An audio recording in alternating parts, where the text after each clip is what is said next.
Hello, Mindsetters. Welcome to today's Life Sciences show. Today we have a special revision lesson. We have selected highlights of lessons shown early in the term to help you revise Term 1's work. Please post all your questions and comments on our Facebook page on facebook.com/LearnExtra or on Twitter @LearnExtra so we can help you with your revision. Don't forget to download today's show notes on learn.mindset.co.za or click on the link on our Facebook page. Now it's time to get on with our lesson. Let's go to the question. Okay, first thing, when I look at it, all right, I'm thinking, all right, it's my enzymes, right, it's my lock and key. How are we going to answer it?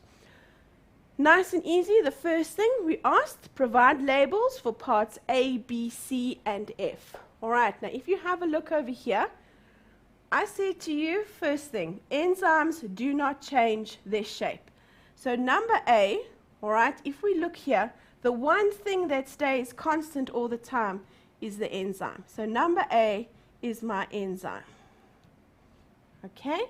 Number B is the shape where the substrate and the enzyme are going to fit in.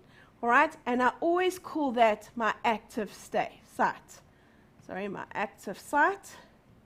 All right, and what do I mean by active? I mean that's where the work's going to be done. All right? That's where the enzyme's going to do its work. And what does an enzyme work on? It always works on substrates. Okay, so I have A is my enzyme, B is my active site, C is my substrate. All right, so here at number D, they lock together, my enzyme substrates complex, but I don't need to answer it because it's not in my questions. Number E, I don't need to answer it, it's not. At the end, what my enzyme is made, number F, all right, is called the product. Okay, and as you can see over here, I had two things, all right, two smaller things. I made it much bigger, so I built something up, and when I build something, just as, so anabolic, there we go, anabolic process. Right, just trying to get the vocabulary going, get the words going so that you can understand what is needed. Okay, so here, there, I've labeled it, all right. Now the next question. The next question, I actually find you can have a few answers for this one. It says, what characteristic of enzymes, all right, is visible in the diagram? Let's have a look at the diagram again. And I think I mentioned a few, all right. I would think one of the characteristics that I would have written is, number one, enzymes, all right, are not destroyed. Because here, we could say not destroyed or can be reused. The reason why I say not destroyed, remember, an enzyme goes, does it work, go back, does its work, go back. So the enzyme itself doesn't change. There is a bit of an unless when we have different conditions. All right, what else can we say here? That an enzyme, all right, what does it do? It changes, all right, it can build a substrate, so we can have catabolism, or in this case, anabolism. All right, because what has it done? Okay, it has taken the substrate and it's built it up. But I would go for the first one. What are we showing here? That enzymes themselves, they change. They cause the reaction and they themselves are not changed. Okay, going on to question number 2. This is a typical question that you're going to get for your nutrients.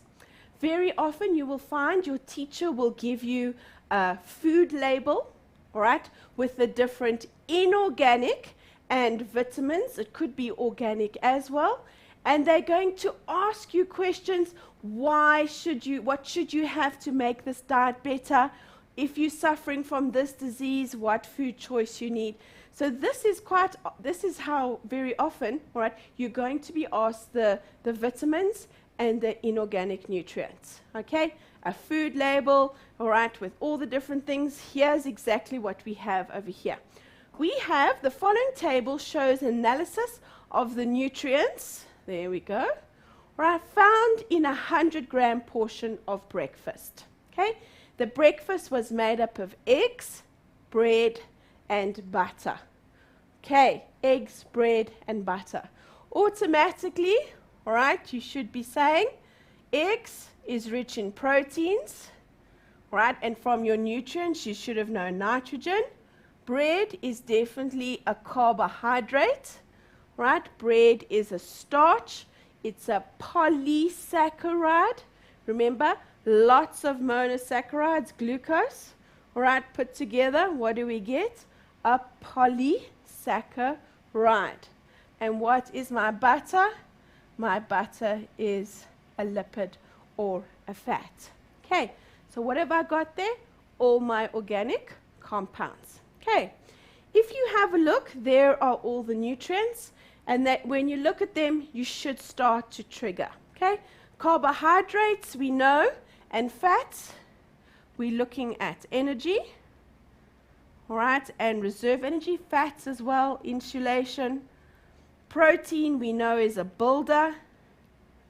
Calcium, what do we need calcium for? All right, healthy bones and teeth. What do I need iron for? Iron is important, all right, for my hemoglobin, right, for my blood cells.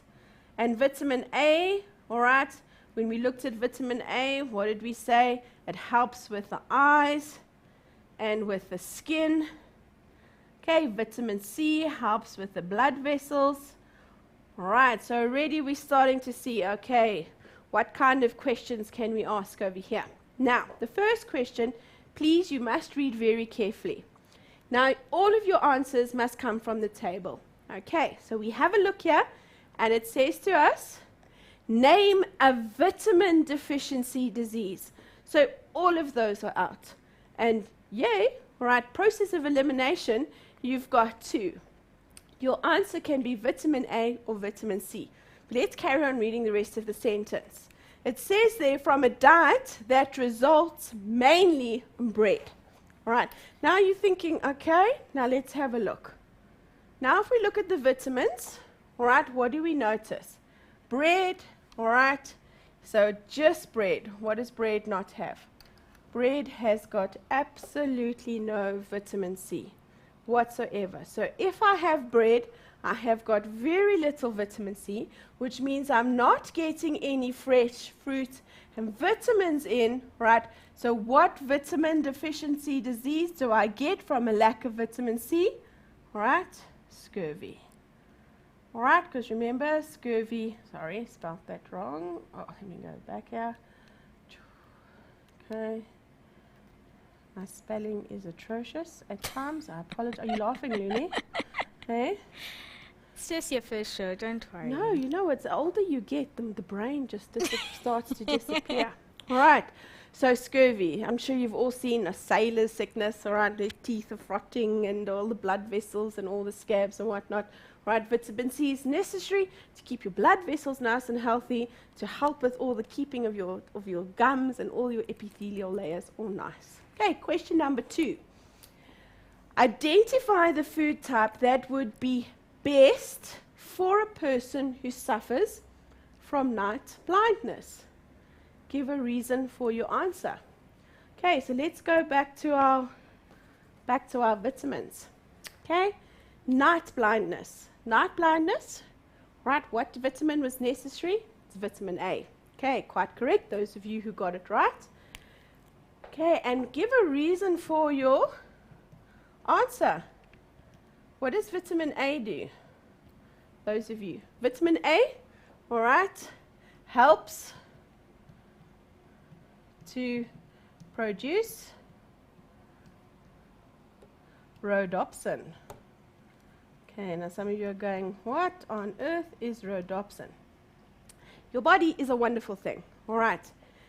When you study the iron, you're going to do that in grade 12, all right. Those of you IB, grade 11, okay. The eye, you can see what you have. You've got rods and cones in your eye. The cones, I'm sure you might have touched on that earlier. The cones, always remember cone C for color, and your rods for the black and the white. Now, obviously, when the sun sets, what happens? The colors go away and nighttime is darker. And what your body does is the vitamin A that you have eaten, all right, is converted into what we call rhodopsin in your eyes, all right, in the cells. And what that rhodopsin does, it enables you to see better at night, right? Some people have got perfect vision during the day. Night blindness is where you battle to see at night because your body doesn't have that vitamin A, all right, to be able to make those distinctions when it comes to night. Hence you have the term night blindness. Okay, so there's just a little fact that you need to know, so that as soon as the sun goes down, all right, your body starts to make the rhodopsin. So now when your mom says to you that if you eat your carrots, it is good for your eyesight, she is quite correct, all right, because carrots are rich in vitamin A and very good for those of you who want to see, because you're going to, as soon as you're 16, 17, all you want to do is drive, and if you can't drive at night, sorry for you. Okay, going on to the vitamin C. This breakfast provides very little vitamin C. What food would you recommend to, all right, to correct this? What would you recommend? Right, if you have a look at the top here, okay, what would you recommend for quite a bit of vitamin C? All right, if we have a look over here, what has vitamin C in it?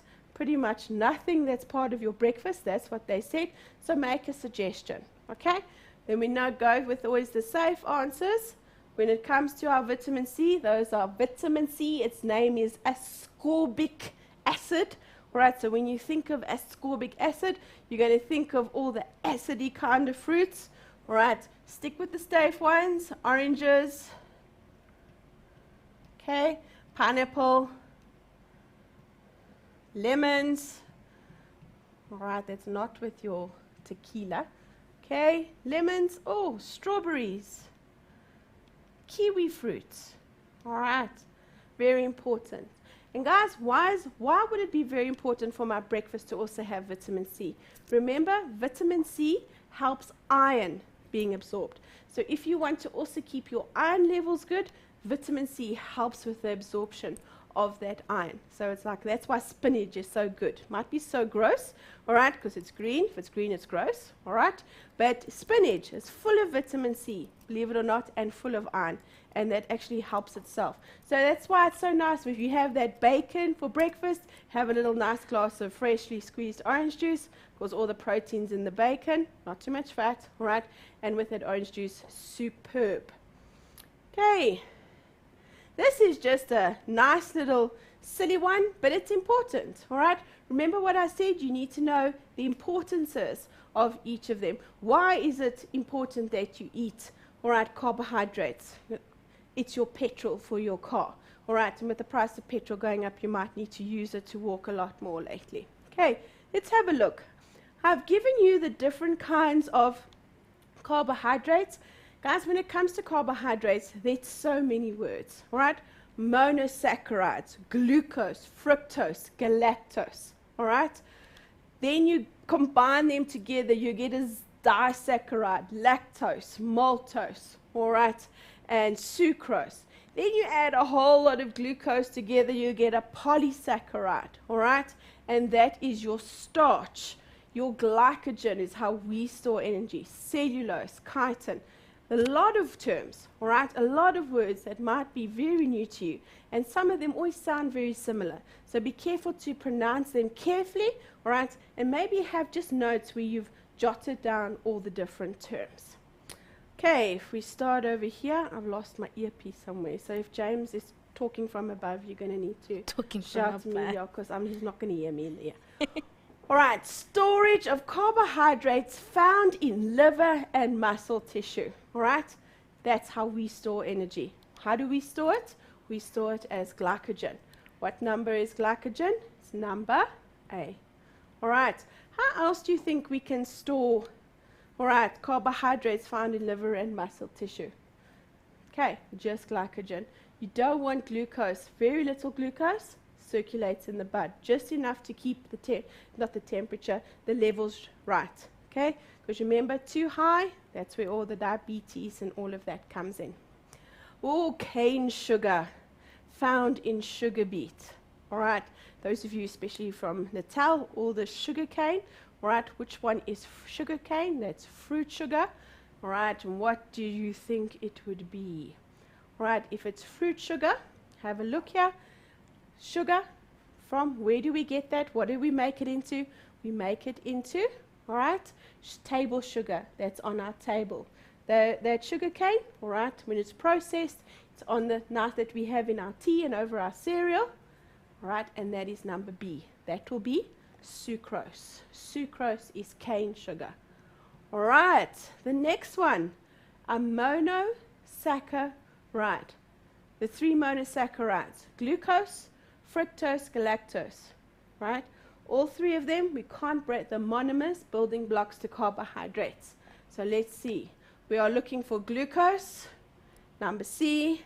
We are looking, there we go, galactose found in milk, and fructose. So your numbers are C, E, and F.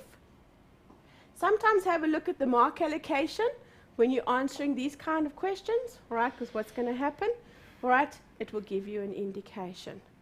Is James talking in our ear yet or not? No, you So we can finish. So he Can I says. finish this? Thanks, James.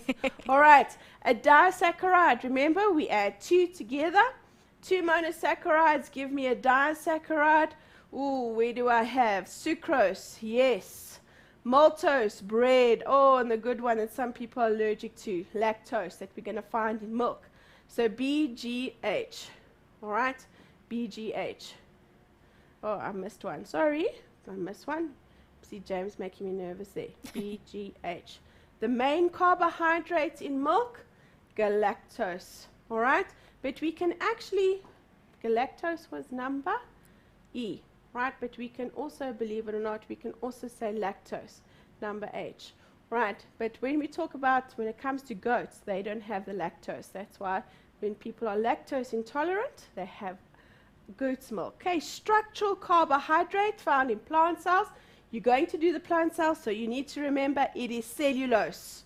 All right, cellulose, that's your dietary fiber that you don't, digest. It scrapes through your intestine. Combines with glucose to form lactose. How do we get to lactose? Galactose. So it's number E, right? And the last question, insoluble in water. What are the properties of polysaccharides? All right, insoluble in water. Glycogen, starch, and cellulose. A, D, and I. All right, there we go. All right, Mindsetters, I hope you guys are enjoying this revision session.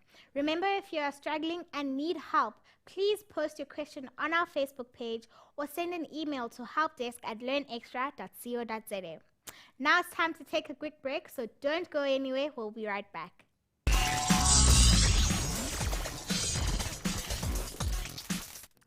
Welcome back, guys. I hope you are getting into the idea of revision. Please let us know how you are doing. I'd love to chat to you on the page or on Twitter. Enough of the chat. Let's get back to the revision. Why do we start off with biochemistry or chemistry of life? Your very first section, all right, leads into the second. For those of you who haven't done it before, that is the cell, all right? This is the cell. And the cell, very simply, is the basic unit. Let me get here. Nice color. Choose the color for the day. All right. Is the basic unit of, and here, life. All right. The basic units of life. All living organisms are either going to be a simple single cell or going to be many, many, many cells, a multicellular organism, all right? And what we find when we talk about these inorganic and organic compounds, they are found in this basic unit of life.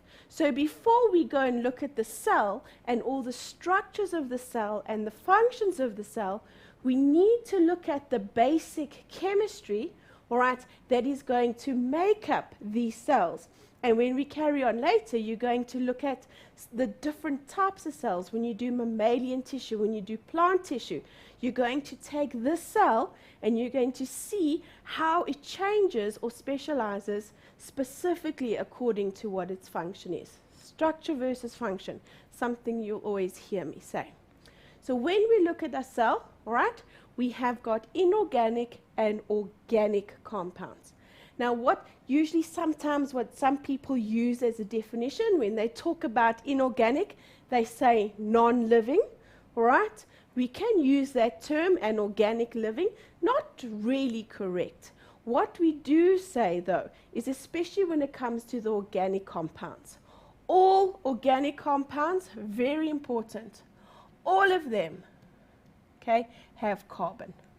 All of them have carbon. All organic compounds have carbon in it, whereas inorganic compounds do not.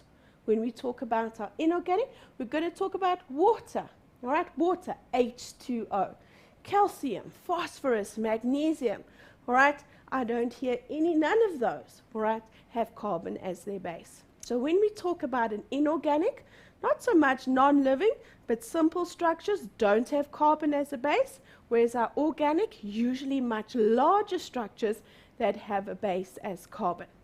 Okay, what do you need to know?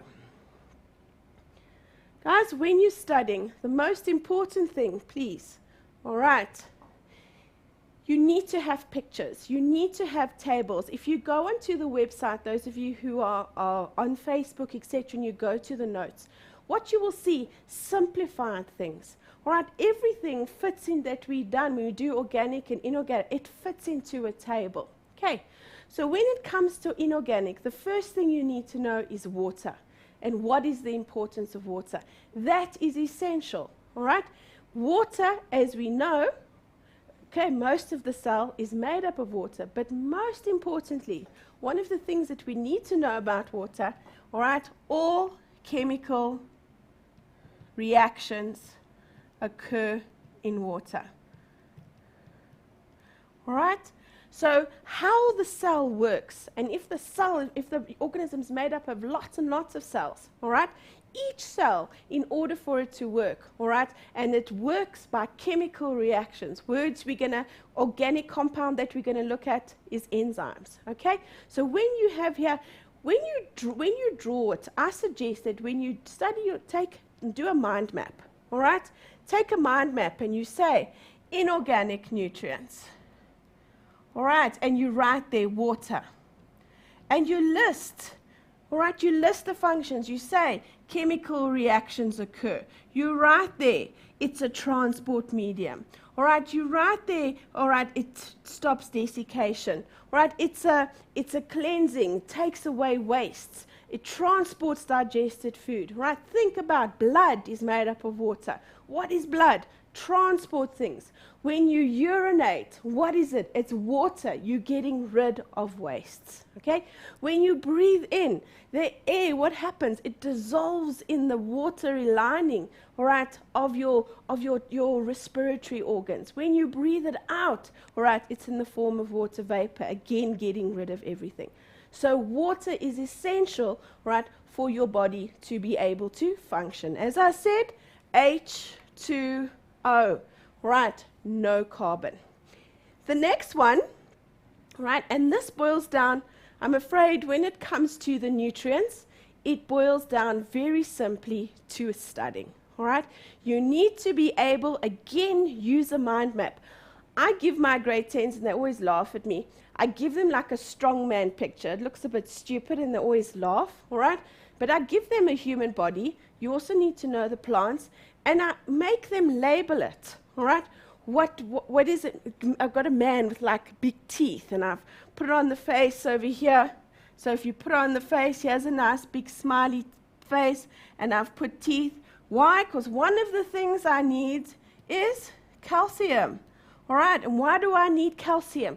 I need it for big, strong bones and teeth.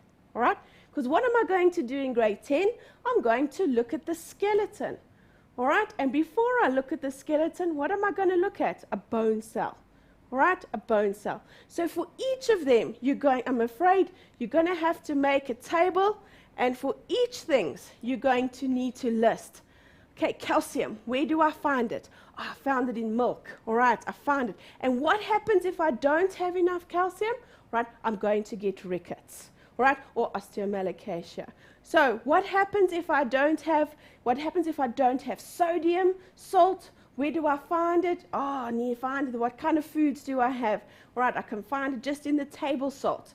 Right, what happens if I don't? Oh, I might get cramps, etc. Iron, what happens if I find it in meat? What happens if I don't have enough anemia? So for each of those, they are important, right, because they form part of the cell, which all helps with our body, and if we don't have enough, you need to then understand. And also understand the concept macro and micronutrients. All right, macro are needed in lots of qualities, micro are only needed in small. Guys, the next session is very, very, very important. Please go to the website, and if you're not, just draw your own block. For each of these here, the carbohydrates, the proteins and fats. Remember, carbohydrates, carbon, hydrogen, oxygen. All right, lipids, carbon, hydrogen, oxygen. We know over here there's a ratio of 1 to 2 to 1. Proteins, carbon, hydrogen, oxygen, nitrogen. Very important, different. Okay, no, all enzymes are proteins. Not all proteins are enzymes. All enzymes are proteins. So for each of these, right, what do I need to know? 1, I need to know the elements. 2, I need to know what their monomers are. Listen, monomer. Monomer means building block. Okay? A single thing. So for carbohydrates, monosaccharides. For proteins, amino acids. For lipids, 3 fatty acids and 1 glycerol. Why do I need to know that? Quite simply, when I do the digestive system and I eat a piece of bread, I want to know what does it need to break down into so that my body can use it. Okay? And also very important, enzymes are proteins. And most important there, proteins are very specific when it comes to their pH, it comes to their temperature. All right? You guys know that. So why is your body temperature at 36, 37 degrees? Very simple. Go back to that challenge question. Your enzymes work in an optimum temperature. All right? If it's too cold, they are inactive. They don't work. If it's too hot, they change shape because they don't work. So very important, guys, the enzymes. Again, the vitamins you have to make a list. Vitamins, right, help the body. Where my inorganic nutrients built, the vitamins maintain. All right, so I need calcium to build my bones and the teeth, but I need vitamin D to make sure that I maintain that. Okay, one last diagram, all right, that I want you to look at. Very important, please, when it comes to the enzymes, that you understand the diagram. Right, you're going to see, we're going to answer a few questions. This enzyme substrate complex, all right, shows you how an enzyme works, and it also shows you certain characteristics of those enzymes. Okay, so when we go through, as I said, please, I'm going to go back again. This is essential that you know the building blocks, the monomers, that you know the characteristics. This is sweet. Lipids don't dissolve in water. They do dissolve in alcohol. Proteins are sensitive to temperature, to pH. And because enzymes are proteins, they are going to be, all right, reliant on the same thing. Also, why do we need carbohydrates? Why do I need carbohydrates? Energy. Why do I need fats? To store energy. Why do I need proteins? To build. Right? That's my building one. Okay, so please, very important, go to the table and have a look. And next week you're going to see we're going to add another one to it, which is food tests. Because each of these we're going to do for food tests. Welcome grade 10s. As you can see, I have a few things in front of me here. What we're going to do is we're going to test for, all right, I'm going to start off with, we know that whatever we're testing for is found. So I'm going to start off with to test for glucose, all right? So I'm going to use glucose. You're going to see how we can apply it later, but there we go. You can see we're going to put glucose in, all right? And those of you from last week, you would have remembered that glucose was sweet to the taste, all right, and it was soluble in water, if you can remember your monosaccharides from last week. So I'm just going to take some water and mix it here, and then we're going to make a nice solution. Okay, so now we know this has got glucose in, but that's not what we actually want to do. What we're looking for, all right, is how do we know that it's got glucose in? What is the test? Now, for each test, you need to know the following. One, what am I using? My aim, first of all, there to test for glucose. Then comes the second thing. For each of them, we are going to have what is called a reagent. All right. Now, when we come to this, the glucose, you might have a different thing at some schools. I'm going to use Benedict solution, which is blue. Some of your schools, you might have the combination of fillings A and B. Right, I know I should be measuring this out all nice and neatly, but we're just doing it for the show. Okay, now what do I talk about the chemical reagent here? All right, what I have now is I have glucose and I've added Benedict solution. All right, now what I want to do is I want to speed up the reaction. What do I do is I take it, and you can see here it's like a cooking show today, all pre-planned. We take our glucose in our test tube and we put it in a water bath. And what a water bath is, you take boiling water, right, you put it in a beaker. If you want to keep it boiling, you can put it underneath a Bunsen burner. And after a while, all right, now I want you to have a look. This is what happens. Okay, now this is the rule. I started off with blue and it changed color. If my reagent changes color, whatever I'm testing for is positive. Okay, so I used glucose. I know I used glucose, all right? I said to you, I know it's glucose. I added Benedict solution, that is my reagent, all right? And then I put it in a water bath, I heated it up, and my result, all right? Now, listen carefully, your teacher, you might will need to use the word orange, or you might come across the word brick red, okay? So when it comes to the experiments, these are the things that you need to know. Number one, what am I testing for? Glucose. Number two, what is my reagent that I'm going to use? Here we use Benedict solution, which is blue. At the end, what is my result? My result is a brick red or an orange solution, right? If it's this solution, I can then conclude that there is glucose. That glucose, I have tested positive for glucose. All right? So now how do I apply it? Now, instead of using glucose, I can use anything. So I might want to take some grape juice. I might want to take some orange juice. I might even want to take some milk. I can now take any food, all right, put it in a test tube, add some Benedicts, put it in, all right, the water bath, and if the color changes, right, you'll see it goes from a blue to a light green, and then it will eventually come to this orange. If it changes to orange, whatever you put in that test tube, whatever food you put in, all right, it has glucose in it, all right. So there we go for the glucose one. Remember, that's part of the carbohydrate group. In front of me here, we're still testing for carbohydrates. All right, I have put, let me go over here. I know what it is. It's starch. All right, it's a starch. It's a polysaccharide. And what am I going to use? So the aim is to test for the presence of starch. For glucose, what was my reagent? Benedicts. What am I using when it comes to starch? I am using iodine solution.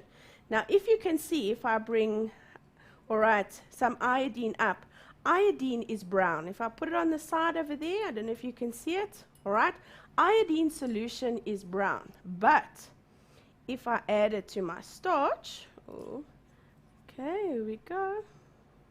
If I add it to my starch, I'm going to be, oh, there we go. I'm going to show you the result now. What do we have? All right, it goes blue, black. All right, it goes blue, black. Sorry, me and my earpiece are fighting today. All right, there we go. So we have a blue black solution. So it was brown, and when I put it with starch, it goes blue black. All right, so now that shows me that whenever starch is present, what am I going to find?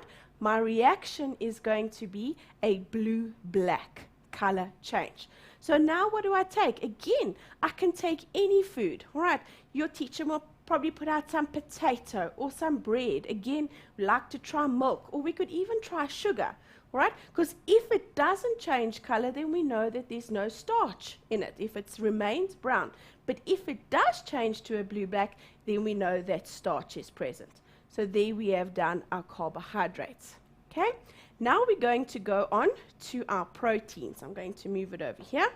And for my proteins, I've used, what do we know that's in proteins? I've used good old egg white. All right, the white of an egg.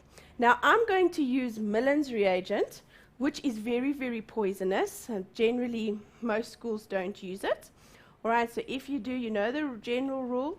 All right, never ever touch something or smell something or take a whiff of something that you don't know. Some of this Millen's reagent, or you will find some of you, all right, there's two tests that you can use.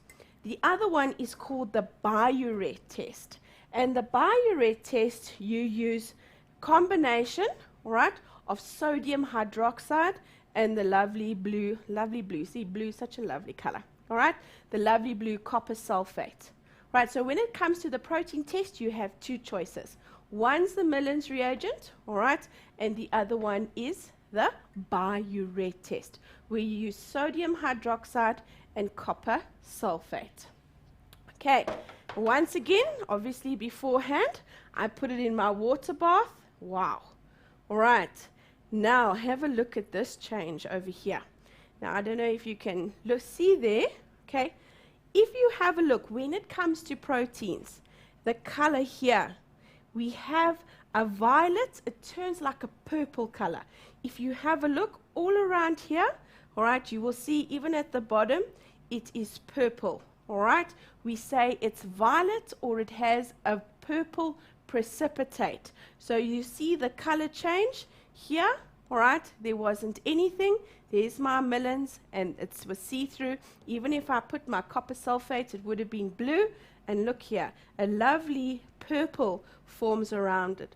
Also, what you should have noticed, if you have a look at my egg, okay, James says you want to see the lovely purple again. Can you see that? Can you zoom there? All right, there we go. We see all around there the lovely purple color, okay, a purple precipitate. Now, going back from last week, I put this egg, which is a protein, into boiling hot water. Now, if you can remember from your proteins are sensitive to temperature. And when they put into very hot water, they denature, they change their shape, right? And remember, enzymes were proteins. So if you have a look, here's my egg, all nice and, all right, I don't like eggs, and egg is never nice. Okay, here's my egg, all floaty, and this just looks gross, all right? All lumpy and cooked because it's changed its shape. Okay, which leads us now to the last one. I won't say it's the most boring one, but no big color change happens here, and that's to test for lipids, all right?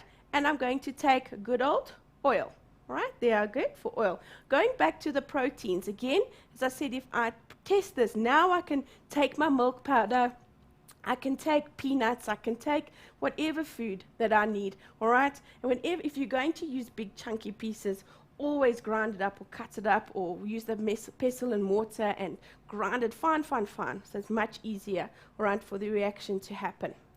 Here we're going to take a little bit of oil, all right? I think, there we go. Let me put it in. quickly. Oh. Okay, I'm going to use my teeth. I know my mother's probably saying, you never use your teeth. Right, so I'm going to put a little bit of oil. Now, I want to actually make us like an emulsion. I can't say solution because we know that oil doesn't dissolve in water. All right, so now what I'm going to add here, all right, nice big, I'm sure you've all got it, ethanol alcohol. Okay, I'm going to put the alcohol right with the water, with the oil, and there you'll see already, all right, it starts to make a solution. Now, you need to just shake it up a bit, all right, because if we go back to last week, all right, one of the properties? One of the properties of oil was that, all right, one of the properties of oil is that it doesn't, all right, mix with, with lipids, it doesn't mix with water, but it does dissolve in alcohol. So now you'll see over here what we've got, all right, is a solution, all right, of oil and of ether, alcohol. Then you take filter paper, right? You take filter paper, you take a little bit of the, all right, solution, and you pour it onto the filter paper, all right? And then you wave it in the air for a while, and you wait, and then voila, what you're going to get. This is the least dramatic of all the responses, okay? This is what we call a translucent, greasy spot. Some of you have got lots on your clothes. I know I do. I always end up spilling my food somewhere, all right? So we have got a translucent, greasy spot. That is the result, all right, at the end of my lipids. So for lipids, what did I use? My reagent was ethanol alcohol. You can use formalin, all right, any kind of thing that the alcohol will dissolve in, or the oil will dissolve in, all right? What is your end result? A translucent, greasy spot. So just to recap, the blue for test for glucose, the blue will change to a brick red or an orange if glucose is present, all right? The starch will change to a blue-black using iodine, all right, if it is present. The proteins will have a violet or a purple precipitate or a violet tinge, a purple tinge, right? And we use millins, or in the biuret test, we use sodium hydroxide, all right, and copper sulfate. And then lastly, for our lipids, we used ethanol alcohol or ether, all right? And what our result was a translucent, greasy spot. I'm sure you've seen the walk together photo on our page. Please post a caption and like the captions that you think are best. The 3 captions with the most likes will each win a pair of tummy tuckies. We'll post the winners on Friday, so get to liking and get all your friends to like too. Now it's time to take a break, so don't go away. We'll be right back.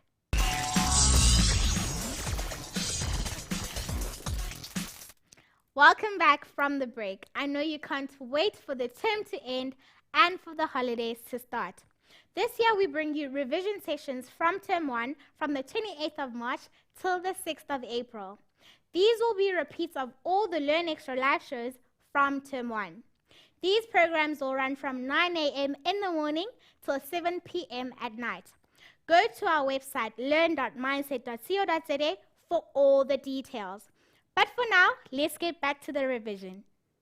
Question number 1, all right? The pie charts below show the composition of 3 different organs from the body of an ox. The figures are percentages. So here, all right, if you have a look, we've got what they were made of. So we've got proteins, minerals, lipids, and carbohydrates. Now the question is, describe how you could demonstrate, all right? Describe how you could demonstrate that a sample of heart contains protein. Right? What are they asking you here? They're asking you, how would you test for proteins? Right? So you actually have to put a method down. All right? And when you do a method in a practical, you need to write it in order, okay? And you need to use bullets. You can't just write a paragraph and put this before that and whatnot. It has to make sense. All right? For 6 marks. So what are we going to do? All right, let's have a look. Let's extend the page. All right, what's the first thing that we're going to do? The first thing that you do is you cut, right, small pieces of the ox heart. All right, isn't that what we need? Okay, you could say cut, or you could put over here, you could use the word grind.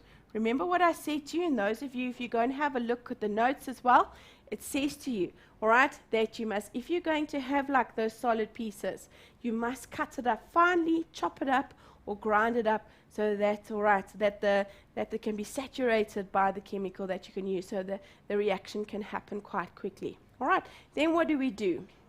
We place number 2. You don't have to do number 2, or you can just put bullets. Place the ox heart pieces in a test tube. Okay, now it will depend on, all right, what do you have? Are you going to use the Millens, or are you going to use the biuret test? What I would suggest before you do that is to put a little bit of water, all right? Place some water, not a lot, in the test tube. Okay, in the test tube. Now, what is the next step? Step number 4. Let me see, can I go even more? Yes. Step number 4. Now I need to add my chemicals. Okay, so you're going to have a choice. Add, and now you can choose. Are you going to use Millens, all right, or are you going to use sodium hydroxide and copper sulfate, all right, to the test tube? And then what you do is you mix it, all right? Mix with a stirring rod or a glass rod, all right? You don't want to, stirring rod, you don't want to contaminate it. Then what do? Number 6, place test tube in a water bath, all right? So you put it in boiling water, and then you wait for the result. What will your result be? Then number 6, okay, when you take it out, if there is a purple, all right, precipitate, or violet, or depends on what you used, right? So if it changes color, if that little mixture that you made, almost like that you ground all the meat together with the water with the chemicals, and you put it into, all right, your water bath. If the color change is purple, violet, you can then conclude, all right, then number 8, this is your conclusion, all right, the ox heart contains proteins. Isn't that what you tested for? All right. If it didn't change color, then your conclusion would be that the ox heart does not contain proteins. Go back to the top of the question. All right. It asks you, describe how you could demonstrate that a sample of heart contains proteins. So remember what I said to you, that protein test that I did there with the egg, that is your experiment. All right. That will always give you a positive. Now we want to find out. So if you were to do that practical, instead of putting the egg in, crush up the ox heart, and we add exactly the same reagents to it. We add the copper sulfate or the sodium hydroxide, or we add the Millens, all right? And we wait for results. And what the result is, if it's violet or purple, yes, proteins are present. If that is not, if it doesn't happen, then we conclude no, proteins weren't present. They didn't ask you yes, no, they wanted you to know, demonstrate how would you test for it. And basically we're asking you, how do you test for proteins? So instead of you can't add the egg white, because that's not what you were testing for, right? They wanted you specifically to then substitute that egg white with the ox heart. Okay, next question. This is, the writing is a lot more than All right, it's a bit of a misleading question, because actually what you need to do is actually quite simple in the end. You can use you can take a lot more questions from this graph, and you can put it into the biochemistry. You can ask about why do babies need to have proteins in their milk, etc. But I've just taken the food test component out of it. Okay, it says here, milk provides a young mammal with all the nutrients it needs for its early growth and development. Milk contains proteins, carbohydrates, and lipids. It also provides essential vitamins and minerals. Can you see how we can branch this question out right to the biochemistry, vitamins, and the minerals that we did last week? It also, the composition of milk, however, varies enormously. It varies from one species to another, and from one individual to another, and even within a single individual. The graph below shows how the concentration of triglyceride, if we were to expand on this question, all right, triglyceride, fat, lipid, all right, lipid. As I said to you, I'm going to concentrate on the food test part of it, all right? And you can actually, for the teachers, you can expand on this. Why do we need fat? Why do we need the proteins? Why do we need the carbohydrates?